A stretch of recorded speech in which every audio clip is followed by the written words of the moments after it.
한 번 더 인사할까요? 우리는 가족입니다. 집사님 최고입니다. 아멘. 창세기 87번째 시간으로 흉년 앞에서 하나님이 하시는 일이라는 제목으로 하나님 말씀 나누겠습니다. 세상에는 발상의 전환이라는 것이 있죠. 작년에 노벨 물리학상을 받은 제프리 헌턴 교수의 이야기가 그렇습니다. 헌턴은 원래 심리학을 전공했는데 노벨 물리학상을 받은 것입니다. 심리학자가 물리학상을 받았어요. 이유는 인공지능 때문입니다. 이분은 인공지능의 아버지라고 불리우는 분입니다. 사람들은 오래전부터 기계가 세상을, 사람들의 일을 알도록 하고 싶었습니다. 그래서 기계에게 여러 정보들을 입력했습니다. 예를 들면 고양이를 기계가, 로봇이 알게 하기 위해서 고양이에 대한 여러 가지 설명들을 막 넣어줬어요. 귀는 뾰족하다, 털은 어떻다, 수염이 있다, 네 발로 걷는다, 색깔은 이렇다 등등등 세세한 설명들을 컴퓨터에게, 기계에게 넣어주었습니다. 그런데 아무리 많은 설명을 해주어도 기계가 고양이를 분별하지 못해요. 언어도 마찬가지입니다. 아무리 언어의 규칙을 설명하고 입력해도 기계가 사람들의 언어를 알아듣지 못해요. 그렇게 60여 년, 약 60여 년을 보낸 것입니다. 그러다가 2012년 캐나다의 이 제프리 헌턴 교수가 발상의 전환을 합니다. 굳이 기계에게 설명하지 말자, 스스로 학습하게 하자. 그래서 수많은 정보들을 그냥 입력한 게 아니라, 설명한 게 아니라 그냥 넣어줘 버렸어요. 예를 들면 고양이는 이렇다라고 설명한 게 아니라 고양이와 관련된 여러 가지 글들, 문장들, 논문들 또는 기사들, 이런 것들을 다 넣어주어서 기계가 스스로 학습하도록 한 거예요. 그런데 그게 통했습니다. 이분의 논리는 이렇습니다. 예를 들면 우리 아이들을 보십시오. 여러분, 아이들 기를 때 고양이는 이래 하고 고양이에 대해서 온갖 설명을 다 합니까? 고양이는 수염이 이렇고, 수염 색깔은 이렇고, 미국 고양이는 이렇고, 아프리카 고양이 이렇고, 대한민국 고양이 이렇다 설명 안 하죠. 그냥 이거 고양이야. 그리고 여러 가지 보여준데 아이들이 고양이를 어느 순간에 구분하게 되고 초등학교 들어가게 되면 고양이라는 이름도 알죠. 그러니까 스스로 여러 가지 상황을 통하여 학습하게 되는 거예요. 이분이 거기서 힌트를 얻어서 기계에게 설명을 넣어준 게 아니라 스스로 학습을 기반한 인공지능을 제안한 것입니다. 그것이 오늘날 우리가 사용하는 챗 GPT 같은 인공지능 서비스들이 탄생하게 된 배경입니다. 헌턴의 발상의 전환이 세상을 바꾼 거죠. 사랑하는 여러분, 믿음도 이와 같습니다. 살다 보면 인생에서 흉년을 맞이할 때가 있습니다. 먹을 것이 없고 길이 막히고 앞이 보이지 않는 때가 있죠. 흉년은 좋은 것입니까? 나쁜 것입니까? 그러니까 발상의 전환을 하셔야 된다. 맞습니다. 흉년 자체는 나쁜 거죠. 인생에 길이 막히고 먹을 것이 없고 앞이 보이지 않는데 그게 무슨 좋은 거겠습니까? 재앙처럼 보이고 안 좋은 겁니다. 그러나 믿음의 사람들은 다르게 보는 거예요. 하나님의 관점으로 보는 거예요.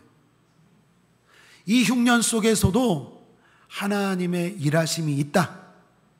이 고난 속에도 하나님의 섭리와 계획이 있어. 이것이 바로 저와 여러분 믿음의 성도들의 살아가야 될 발상의 전환입니다. 오늘 보면 창세기 42장이 그런 내용입니다.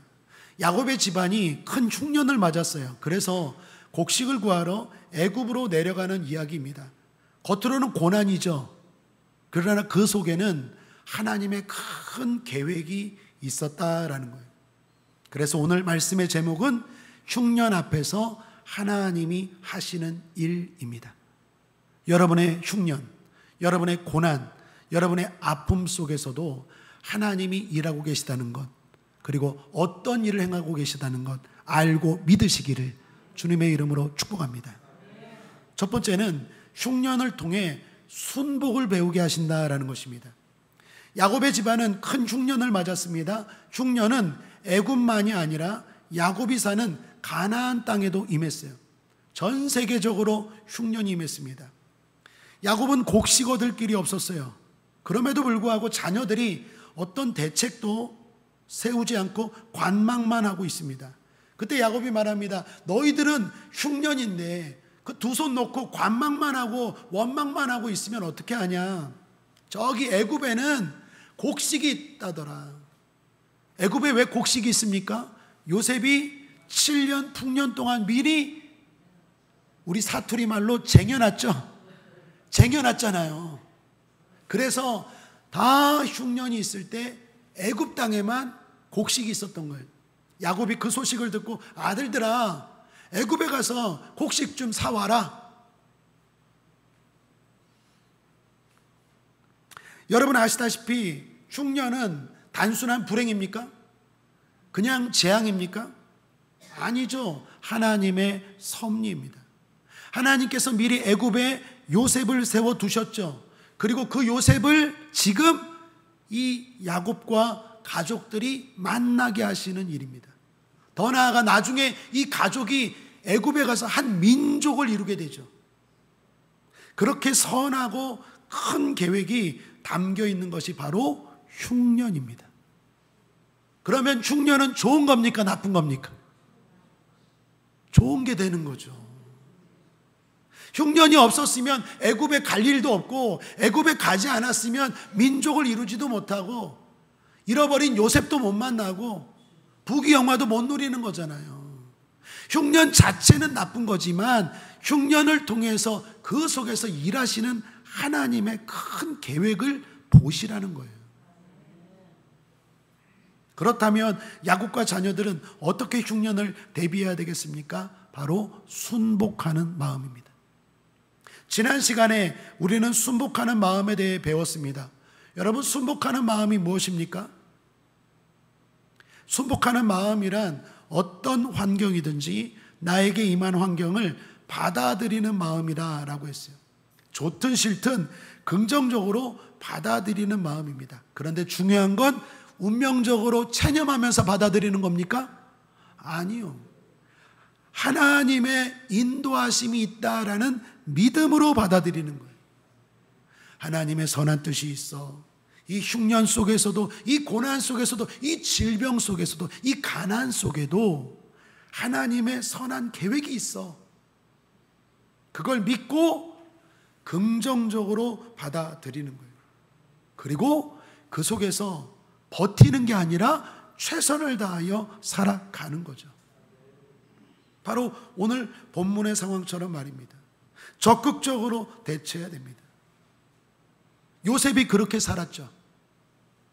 보디발의 가정에 팔려가서든 감옥에 가서든 어떤 환경이든지 이건 내가 재수 없어서 아니면 이건 내가 저 사람 때문에 이렇게 된 게 아니라 하나님의 큰 계획이 있어, 놀라운 계획이 있어. 그러므로 나는 불평하지 않아, 원망하지 않아. 여기서도 내가 뭔가 할 게 있을 거야, 배울 게 있을 거야, 준비할 게 있을 거야, 최선을 다하여 살 거야. 그래서 애굽의 총리가 된 거 아닙니까? 그게 순복하는 마음이죠. 그렇다면 형제들도 야곱도 그렇게 살아야 되죠. 왜 우리에게 흉년이 다가왔어? 두 손 놓고 원망하는 게 아니라 적극적으로 곡식을 구하러 가고 도전하고 모험하고 내가 믿음으로 해야 될 최선을 다하는 거죠. 하나님의 인도하심을 믿고. 사랑하는 여러분, 우리 인생에도 흉년 같은 시간이 있습니다. 길이 막힐 때가 있고요, 부족함을 경험할 때가 있고요, 앞이 캄캄해 보일 때가 있고요. 왜 나에게 이런 일이?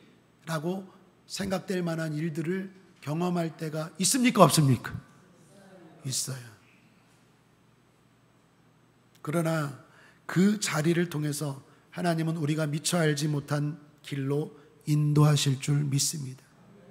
이미 예비하신 누군가를 만나게 하실 줄 믿습니다. 그래서 깜짝 놀랄 일을 경험하게 하실 줄 믿습니다. 여호와 이레의 하나님이 다 준비해 놓으셨어요. 그러므로 우리는 흉년을 통해 순복을 배워야 하겠습니다. 꽃길로만 간다고 좋은 곳에 가는 게 아니라 때로는 길이 내 마음에 들지 않아도 결국은 목적지가 좋은 거예요. 저와 여러분의 인생길이 그렇다는 거 꼭 잊지 마시기를 주님의 이름으로 축복합니다. 둘째로 흉년을 통해 죄와 마주하게 하십니다. 애굽의 곡식을 구하러 간 형들은 애굽의 총리 앞에 엎드렸어요. 요셉은 생각했습니다. 9절입니다. 함께 여러분들 읽어보시죠. 시작. 9절.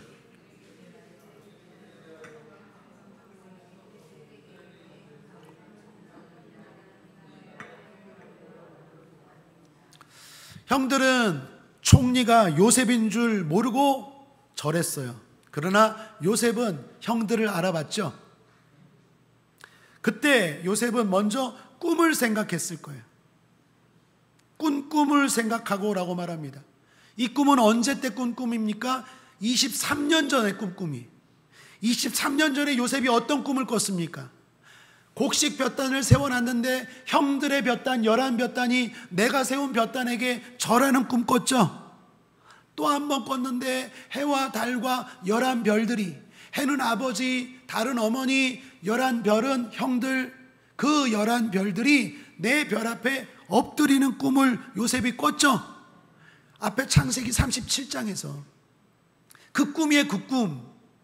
그 꿈이 23년 만에 이루어진 거예요. 형들이 지금 곡식 구하러 어떻게 합니까?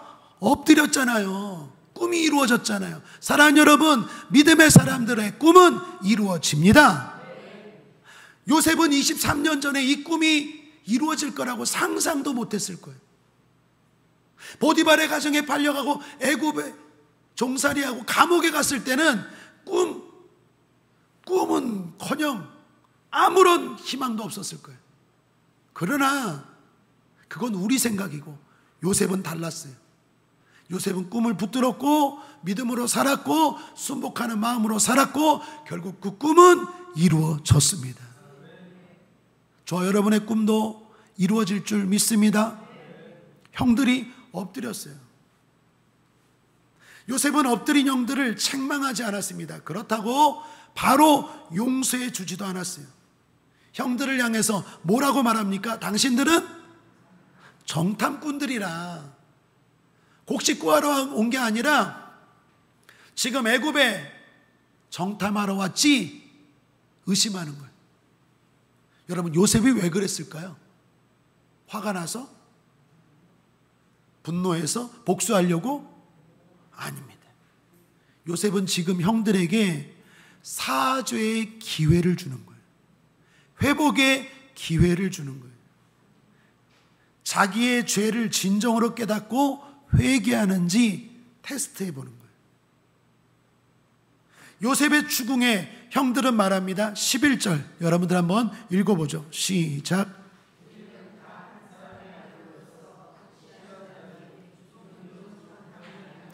여기 독실한 자니라는 말은 정직한 사람들입니다. 흠없는 사람들입니다.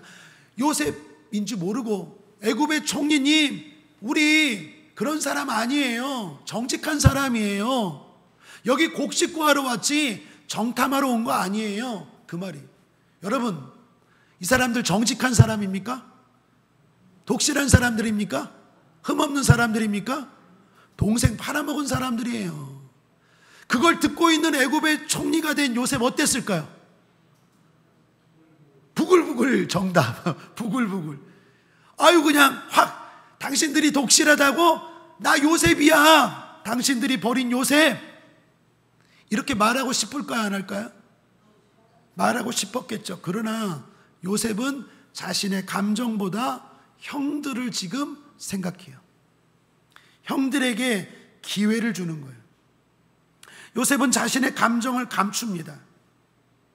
그리고 그들이 정직한 자임을 증명할 수 있는 기회를 주고자 하였습니다. 그래서 막내는 식량을 구하러 왔습니까? 안 왔습니까? 안 왔어요. 막내 베냐민을 데려오라. 그러면 내가 믿겠다. 애굽의 곡식을 구하러 갔을 때 막내 베냐민은 아버지 야곱과 함께 고향에 있었죠. 그런데 그 막내를 데려오라는 거예요. 이건 단순한 확인 절차가 아닙니다. 과거에 요셉이 버려질 때 웅덩이 사건 기억나시죠? 형들이 자기들의 이익을 위해서 요셉을 팔았잖아요. 지금도 이 형들이 자기들의 이익을 위해서 막내 베냐민을 파는지 안 파는지를 지금 요셉이 보는 거예요. 이 형들이 나를 팔았던 이 23년 전의 형들이 변화되었는지 아니면 여전한지 지금 요셉은 테스트해 보는 거예요. 그리고 회개할 기회를 주는 거예요. 사랑하는 여러분, 여기 중요한 교훈이 있습니다. 요셉은 형들을 무조건 정죄하지 않아요. 또한 반대로 무조건 용서도 하지 않습니다. 값싼 용서하지 않아요. 그는 형들에게 다시 기회를 준 거예요. 죄를 깨닫고 회개할 수 있는 기회입니다. 다시 형제로 회복될 수 있는 기회를 열어준 거예요. 이는 하나님이 우리를 대하는 방식이기도 합니다. 하나님은 우리를 무조건 용서해 주지 않아요. 흉년을 통하여, 고난을 통하여, 가난을 통하여, 아픔을 통하여 내 죄를 돌아보게 하세요. 내 죄를 직면하게 하세요. 그렇지, 내가 죄인이지. 나는 독실한 자가 아니지. 나는 죄인이지. 내가 그때 그 동생을 팔았지. 이제는 그렇게 살지 말아야지. 이걸 흉년을 통해서 깨닫게 하시는 거예요. 그러므로 여러분 인생 가운데 흉년이 있을 때 꼭 돌아봐야 돼요. 나에게 허물은 없는지, 나는 내가 독실하다고 생각하는데, 나는 내 믿음이 이 정도면 괜찮다고 생각하는데 정말 그런지 다시 한번 돌아봐야 돼요. 그게 흉년을 대하는 성도의 지혜인 줄 믿습니다. 주님은 우리의 과거의 죄를 직면하게 하세요. 덮어두지 않습니다. 묻어두었던 죄와 상처를 꺼내요. 그냥 용서하지 않고 꺼내십니다. 이유는 정죄하려는 게 아니에요. 너 이런 죄를 졌잖아. 정죄하려는 게 아니에요. 회개를 통하여 합당한 회복을 주시고자 합니다. 그것이 하나님의 선한 뜻인 줄 믿습니다. 은혜의 기회입니다. 흉년을 통해서 이 기회를 붙잡아야 돼요. 무조건 괜찮아, 무조건 용서해 줄게. 그건 참된 용서가 아니에요. 회개할 때 진정한 회복이 참된 용서고 회복인 줄 믿습니다. 셋째로 마지막입니다. 한번 따라하겠습니다. 흉년을 통해 변화와 회복을 준비하십니다. 요셉은 형들을 이제 가둡니다. 며칠 동안? 3일 동안 감옥에 가둬요. 17절, 그들을 다 함께 3일을 가두었더라. 그 시간은 어떤 시간입니까? 단순한 징벌이 아니라 모든 걸 멈추고 자신을 돌아보는 시간이었습니다. 시편 119편 67절에 고난당하기 전에는 내가 그릇 행하였더니 이제는 주의 말씀을 지키나이다. 요셉의 형들은 감옥에 있으면서 하나님의 말씀에 대해서 돌아봐야 돼요. 그런 의미에서 고난은 저주가 아니라 말씀 앞으로 돌아오게 하시는 하나님의 은혜입니다. 성경은 모든 하나님의 축복의 사람들에게 이런 멈춤, 갇힘의 시간이 있다라는 걸 보여줘요.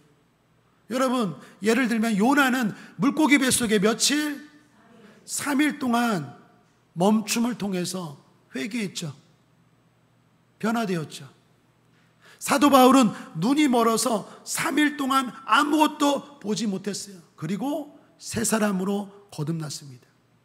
이스라엘은 광야 40년 동안 갇혀 있으면서 하나님의 백성으로 훈련받고 새롭게 태어났죠. 마찬가지로 요셉의 형들이 갇힌 3일은 장차 회개와 구원의 길을 여는 전조였습니다. 우리 인생에도 이런 시간이 있습니다. 건강을 잃어버리거나 직장을 잃어버릴 때가 있죠. 관계가 끊어져서 아무것도 할 수 없는 때가 있습니다. 처음엔 이런 상황이 원망스럽지만 시간이 지나면 알게 됩니다.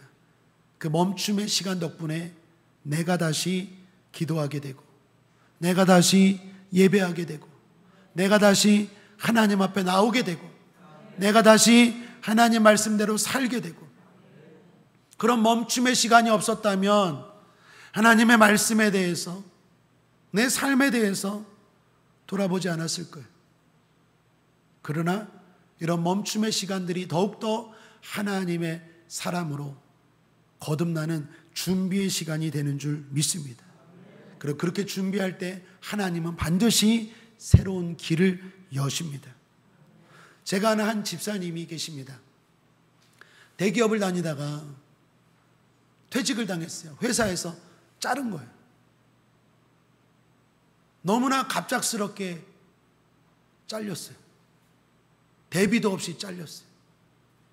대신 자기 동기들도 있고 선배들도 있는데 자기만 잘린 거예요.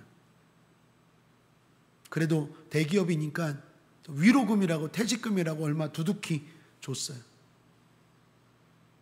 이분이 처음에는 회사도 원망스럽고 누구도 원망스럽고 아무것도 못하고 좌절하고 절망했어요. 그러다가 다시 마음을 고쳐먹고 하나님 앞에 나왔어요. 갈 데가 없잖아요. 시간은 많고. 새벽 예배, 주일 예배, 철야 예배. 회사 안 나가니까 노는 것도 하루 이틀이지. 사람 원망하는 것도 하루 이틀이지. 예배 드리고 기도했어요. 여러분, 예배를 드리고 기도하면 생각이 달라집니다. 마음이 달라집니다. 용기가 생깁니다. 그리고 중요한 것, 하나님의 길이 보입니다. 들립니다. 하나님이 지혜를 주셨어요. 너 원래 옛날부터 직장 다니면서 아유, 나도 내 사업을 하고 싶다, 내 사업을 하고 싶다 하지 않았느냐. 퇴직금 받았으니까 그거 갖고 카페 해라, 카페. 그래서 이분이 자그마한 카페를 열었어요. 그런데 그 카페가 지금처럼 이렇게 많을 때가 아니었어요. 카페가 많이 없을 때 열었는데 이게 세상 말로 대박이 난 거예요. 너무 잘 된 거예요. 물질적으로도 가정적으로도 안정이 됐고, 신앙이 바로 서고, 기쁘고 행복하고, 더 나아가 주변 사람들에게 본이 되고 모델이 된 거예요. 부러움의 대상이 됐어요. 한 2년쯤 지났는데 같이 대기업을 다녔던 동료들, 직장 선배들이 하나 둘씩 잘리는 거예요. 그리고 자기가 하는 카페에 와서 말하는 거예요. 선배 또는 누구누구, 자네는 그래도 퇴직금이라도 엄청 받고 보너스 받고 나갔지. 우리는 그것도 못 받고 완전 잘렸어. 자네 나갈 때 우리도 잘렸어, 나갔어야 되는데. 그러면서 이야기하고 한풀이 하는 거예요. 넋두리 하는 거예요. 이걸 듣는 집사님이 무슨 생각을 했을까요? 무슨 생각을 했을까요? 하나님이 새로운 길을 여셨구나. 우리 인생에 흉년이 다가와요. 갇힐 때가 있어요. 그러나 성도는 그 시간에 절대로 좌절하지 말아요. 원망하지 마시길 바랍니다. 하나님이 준비하셔서 새로운 길을 여시는 시간이에요. 그러므로 그때는 준비하셔야 돼요. 기도하면서 준비하셔야 돼요. 하나님, 내 인생에 어떤 놀라운 일을 행하실 것입니까? 주여, 믿습니다. 내가 기도로 준비하겠습니다. 말씀으로 준비하겠습니다. 믿음을 준비하겠습니다. 정신없이 바쁘게 사는 게 좋은 게 아니라 잠깐 멈추고 갇히고 그 시간을 통하여 준비하고 돌아보는 것이 진정한 복된 시간인 줄 믿습니다.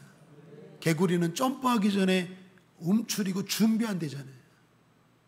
하나님은 우리에게 그러한 시간을 반드시 허락하신다는 것입니다. 그러므로 오늘 이 자리에 계신 분들 가운데 고난 가운데 있는 분들 계십니까?